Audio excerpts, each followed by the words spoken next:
I often get asked if you need an attorney for a Florida workers' compensation case. I'm Brian Tadros, Law Office of Brian Tadros, making workers' comp work for you. I handle nothing but Florida workers' compensation cases, and let me tell you, technically you don't need to have an attorney in a Florida workers' compensation case, but why wouldn't you get one involved? It doesn't cost you anything for an initial consult usually, and it certainly doesn't with our firm.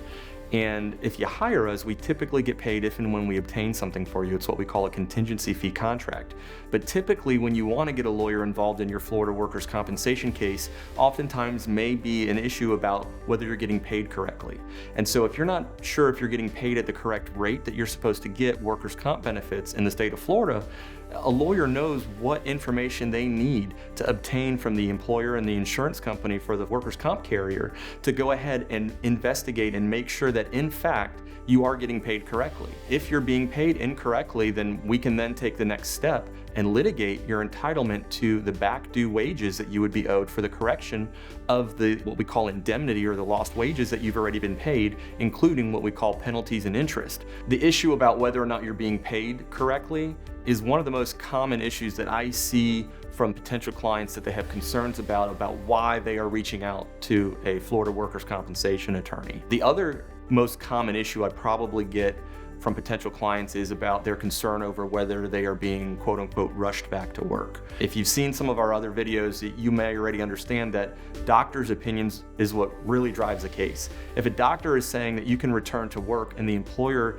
offers you a job that's within the restrictions that that authorized doctor provided you, you have to return back to work and do it. If you don't, there's something called a voluntary limitation of income defense that the workers' compensation insurance company will raise, and if successful, they'll be able to deny you the lost wages during that time period. If you go back to work, my recommendation always is to keep a physical copy of your light duty work restrictions on you. When you're at work, the employer might not necessarily know what those restrictions are, and so just kindly pull out the restrictions from your pocket and say, I'm not sure if you're aware, I'm on light duty work restrictions from my doctor. What you're asking me to do violates that. And if they tell you they don't care or that you need to leave or something negative like that, flip that piece of paper over, write down the date, the time, who you were speaking to, and what they told you so that you can provide that to your lawyer if and when they need to take that person's deposition so they can confront them about that. But if you go back to work and you are performing light duty that's within your work restrictions from your authorized treating physician, what happens if that exacerbates your pain,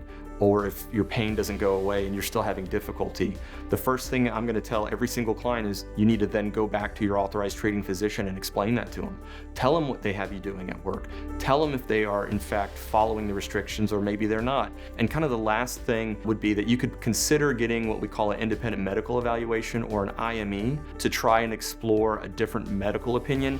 But I wouldn't recommend it simply over what your work status is at the beginning of your case. It would be a different issue if you wanted to maybe explore a different medical opinion about what your permanent work restrictions are once you've reached what we call maximum medical improvement, which is effectively when a doctor says you're as good as you're going to get and they're saying that you can follow up with them but just on a maintenance basis. Those restrictions are much more important.